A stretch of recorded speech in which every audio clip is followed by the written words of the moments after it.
یہ نہیں گھبرائیں گے، اس کے علاوہ ساری مخلوق گھبرا جائے گی۔ فما کل اتوہ داخرون، کہ سارے کے سارے پھر جو ہے وہ عاجز بن کر اس کے سامنے جو ہے وہ حاضر ہو جائیں گے۔ اور فرمایا کہ یہ جو پہاڑ ہیں جن کو تو گمان کرتا ہے ان کا بڑا وزن ہے، ان کا وزن اس دن بالکل ایسے ہوگا جس طرح روئی کے کالے ہوتے ہیں، ہلکا پھلکا ان کا وزن ہو جائے گا، کیونکہ قیامت کے دن کی سختی کی وجہ سے۔ اور فرمایا کہ اللہ تعالیٰ خبر رکھتا ہے جو کچھ بھی تم اعمال کرتے ہو۔ اور فرمایا کہ اس دن کی حالت یہ ہے کہ جو بندہ نیکی لے کر آئے گا اس کو اس سے بہتر بدلہ دیا جائے گا، اور پھر وہ گھبراہٹ سے بھی محفوظ کر لیے جائیں گے۔ اور جو کوئی برائی کے ساتھ آئے گا تو اس کو اوندے منہ جہنم میں ڈالا جائے گا۔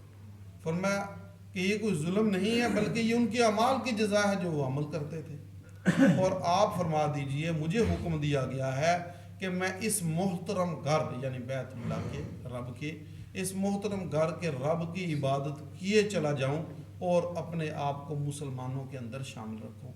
اور یہ کہ ان اتلو القرآن، میں قرآن پڑھ پڑھ کے سناتا رہوں، پڑھتا چلا جاؤں قرآن کو، اور جو رہنمائی حاصل کرے گا وہ اپنے فائدے کے لیے کرے گا، اور جو گمراہی پر چلتا رہے گا تو میرا کام صرف ڈرانے والا ہے، میں کوئی عذاب دینے کے لیے نہیں آیا، یا میں کسی کو عمل پر مجبور کرنے کے لیے نہیں آیا۔ فرما دیجئے تمام تعریفیں اللہ ہی کے لیے ہیں، اور عن قریب وہ زمین میں تم کو اپنی نشانیاں دکھائے گا، یعنی اپنے کرشمات وہ ظاہر کرتا رہے گا، جس سے اس کی قدرت کے کرشمے ظاہر ہونے سے اس کی ذات کی پہچان ہوتی چلی جائے گی۔ اور تیرا رب جو ہے وہ سب کچھ جانتا ہے جو کچھ بھی تم عمل کرتے ہو۔ یہاں پہ سورۃ النمل ختم ہو جاتی ہے، سورۃ قصص شروع ہوتی ہے۔ سورۃ قصص کی ابتدائی 13 آیات آج ہم نے تلاوت کی ہیں۔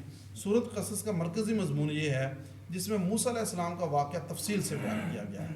فرمایا گیا ہے کہ اے پیارے حبیب، جرت، بہادری اور تکلیف پر صبر کرنے میں حضرت موسیٰ علیہ السلام کی مثال لیجیے کہ جیسے انہوں نے فرعون کی تکلیفوں پر صبر کیا، آزمائشوں پر صبر کیا، اور جرت اور بہادری کے ساتھ اپنے کام کے اندر لگے رہے، ایسے ہی جرت اور بہادری کے ساتھ اور کفار کی اظہار ثانیوں پر صبر کے ساتھ آپ اپنے کام میں لگے رہے۔ فرمایا کہ یہ آیتیں ہیں کتاب روشن کی، ہم ان کو بیان کرتے ہیں اور واقعہ پڑھ کر سناتے ہیں آپ کو تفصیل کے ساتھ موسیٰ اور فرعون کا۔ فرعون ایک سرکش تھا جس نے اپنے زمین کے رہنے والوں کو مختلف حصوں میں تقسیم کر دیا تھا، بانٹ دیا تھا۔ یہ شروع سے اصول آ رہا ہے کہ تقسیم کرو اور حکومت کرو، تو اس نے بھی اپنے ملک کے مختلف طبقے بنا دیے تھے، اور ایک طبقہ جو سب سے کمزور تھا ان کے ساتھ یہ ظلم کرتا تھا کہ ان کے بیٹوں کو قتل کر دیتا تھا اور بچیوں کو زندہ رکھتا تھا۔ اور فرمایا کہ ہم نے ارادہ کیا جن کو وہ کمزور سمجھتا تھا کہ ہم ان کو زمانے بھر کا امام بنائیں اور ہم ان کو وارث بنائیں، اور ہم نے ارادہ کیا ہم ان کو زمین میں حکومت عطا کریں۔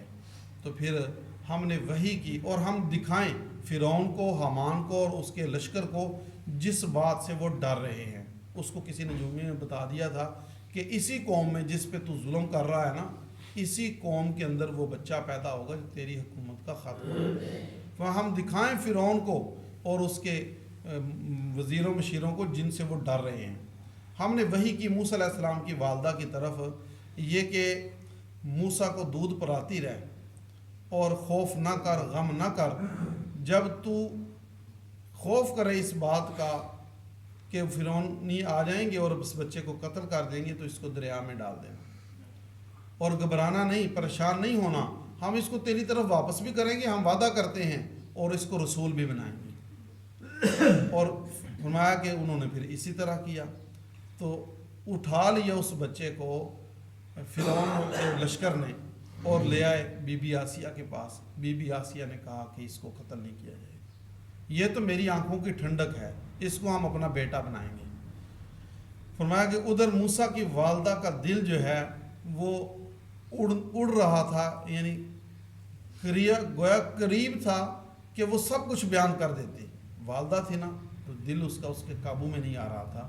فرمایا اگر ہم اس کے دل پر گرہ نہ لگاتے وہ سب کچھ چیخ چیخ کر بیان کر دیتے، لیکن ہم نے اس کے دل پر گرہ لگا دی، اس کی زبان بند رہی، اور اس نے اپنی بیٹی سے کہا، موسیٰ کی بہن سے کہا کہ کنارے کنارے چلتی رہ اور دیکھتی رہ کہ اس کے ساتھ کیا معاملہ ہوتا ہے۔ تو وہ چلتی رہی۔ جس وقت فرعون کے دربار میں اس کو لے آئے اور دودھ پلانے کی باری آئی، فرمایا حرمنا علیہ المراضع، ہم نے تمام دودھ پلانے والیوں کو اس پر حرام کر دیا، یعنی اپنے حکم تکوینی سے منع کر دیا، بیٹا تو نے کسی کا دودھ نہیں پینا جس وقت تک تیری والدہ نہیں آئے گی۔ تو حضرت موسیٰ علیہ السلام کی والدہ کے آنے تک انہوں نے کسی عورت کا دودھ نہیں پیا۔